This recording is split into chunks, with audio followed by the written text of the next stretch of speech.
जब भगवत प्राप्ति की बात होती है तो बहुतों को ये लगता है कि भगवत प्राप्ति कोई सरल वस्तु है, कोई खान पान की वस्तु है कि खान पान करा दो हो गई भगवत प्राप्ति। अरे बहुत कठिन भगवत प्राप्ति है। किसी ने कहा कि भगवत प्राप्ति कोई बर्फी रसगुल्ला है कि खवा दो और हो जाएगी भगवत प्राप्ति। तो देखो इस शब्द पर विचार करो। बर्फी रसगुल्ला प्राकृतिक वस्तु है, आपसे बिल्कुल अलग वस्तु है। आप चैतन्य घन हैं और वो जड़ वस्तु है। उस जड़ वस्तु के लिए प्रयत्न करना पड़ेगा। प्रयत्न में सफलता हुई तो स्वादयुक्त पदार्थ आप पा सकते हैं, वो भी आपकी रसेंद्री ठीक हुई तो। लेकिन प्रभु की प्राप्ति में बिल्कुल बिल्कुल कोई भी कठिनता नहीं, क्योंकि वो हमारे अंशी हैं, हम उनके अंश हैं। इसके लिए कोई साधना नहीं है, हम सिद्ध वस्तु के सिद्ध अंश हैं। बस इसको भूल जाने के कारण शरीर राग, शरीर भाव, शरीर भोग, शरीर संबंध, ये तुम्हारी कठिनता फंस गई। यदि कहीं भगवत प्रेमी महात्मा का संग मिल जाए तो जो जन्म जन्मांतरों साधना से नहीं बनता, वो लव मात्र के संग से बन जाता है, क्षण मात्र के संग से। समस्त संगों का त्याग कराने की सामर्थ्य सत्संग में है। ये एक पक्ष हुआ। और दूसरा, हम श्री जी के हैं, भूल गए हैं, हमें याद दिला दी गई। आपकी कृपा से गुरुदेव, आराध्य देव, मैं स्मृति को प्राप्त हो गया कि आप मेरे हो। निश्चित भगवत प्राप्ति। रसगुल्ला तो बहुत दूर है, प्रभु तो इतने नजदीक हैं कि ये शरीर भी बहुत दूर है। इतने नजदीक प्रभु हैं। ये प्राकृतिक कोई क्रिया प्रधान वस्तु है क्या भगवत प्राप्ति? बहुत पसीना जो चुआ रहा है, बहुत कष्ट सह रहा है, तप करते दिखाई दे रहा है, यही तो भ्रम हो जाता है। महाराज, अपने लोगों की तो बात दूर रही, दुर्वासा जी को ये भ्रम हो गया कि मैं तो दूब का रस पी के वलकल की लंगोटी लगाने वाला हजारों वर्ष का ध्यान सिद्ध महापुरुष, और कहां रानियों के बीच में रहने वाला महल का सम्राट, वो ऐसा कि जिसका भगवान की सभा में सर्वश्रेष्ठ यश गाया जा रहा है। भ्रम हो गया। ये बाहरी व्यवहारिक वचन यदि आप सुनेंगे तो आपकी आस्तिकता की नींव हिल जाएगी। इसलिए अपने कानों को बचा के रखिए। अरे बड़ी दुर्लभ भगवत प्राप्ति तेरे को होगी, और निश्चित तेरे लिए दुर्लभ होगी, क्योंकि भगवान ने कहा दुर्लभ मान के भजेगा, कई जन्मों में मिलने वाली भावना रखेगा तो दुर्लभ ही रहेगा और कई जन्म में मिलेगा। और जा पर जेहि कर सत्य सनेहु, सोते ही मिले न कछ संदेहु। सत्य दृढ़ भाव इसी जन्म में भगवत प्राप्ति। किसी साधन का बल नहीं, आचार्य चरण कहते, हम आशा नहीं रखे श्रेष्ठ साधनों से भगवत प्राप्ति की। हम लाडली के गोरे चरणारविंद की ठसक से हमारी, हम सब की शरणागतों की निश्चित निश्चित निकुंज प्रवेश। अब निकुंज कोई बातों में रखा है। हाँ, निकुंज की बातें करो, निकुंज की बातें सोचो, निकुंज की बातें चिंतन में करो। निकुंज में जीते जी पहुंच जाओगे सशरीर।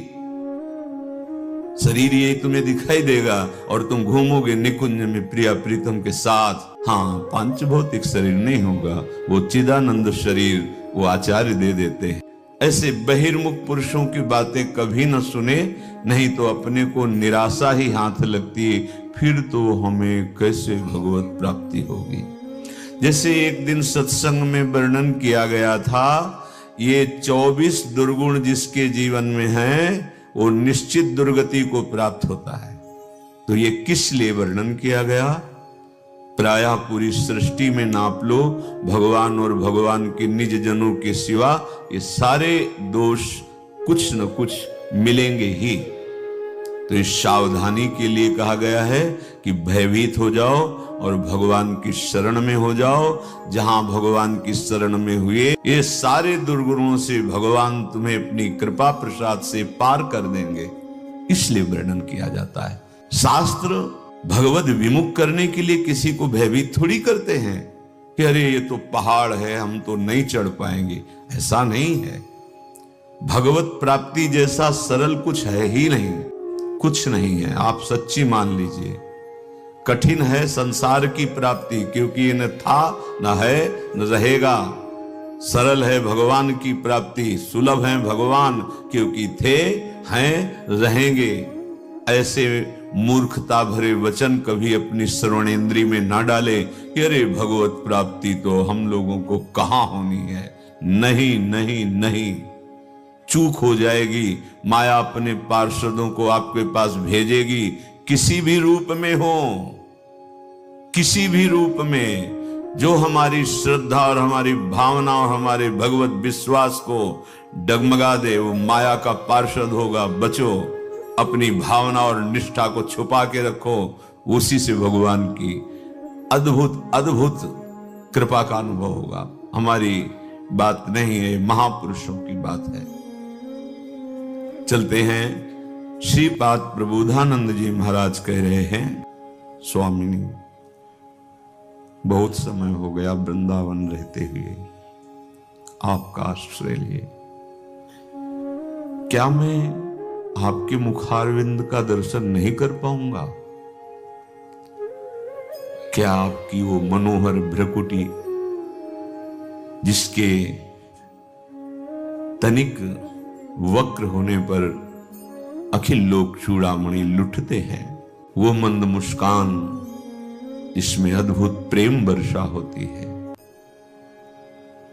वो प्रफुल्ल कनक वर्ण आपका मुखारविंद, क्या मैं अपने नेत्रों से नहीं देख पाऊंगा? इतने बड़े महापुरुष वृंदावन रस में अभिषिक्त चित्त, क्या इनको श्री जी के दर्शन नहीं हुए? ऐसी लीलाओं का वर्णन है जिसमें साथ श्री जी के हैं, श्री जी के साथ हैं, श्री जी के श्रीअंग का श्रृंगार कर रहे हैं, पर ये प्रेम है। खिला हुआ स्वर्ण कमल जैसा आपका मुख मैं क्यों नहीं देख पा रहा हूं? कब देखूंगा? कब आप कृपा करेंगी? जब उपासक का हृदय अपने आराध्य देव के चिंतन में ही केवल रहता है, तब ये व्याकुलता आती है। एक क्षण के लिए भी उसके मन में अन्य कोई चाह उत्पन्न होती ही नहीं है। अभी लक्ष्य नहीं बना प्यारे, सच्ची मानना।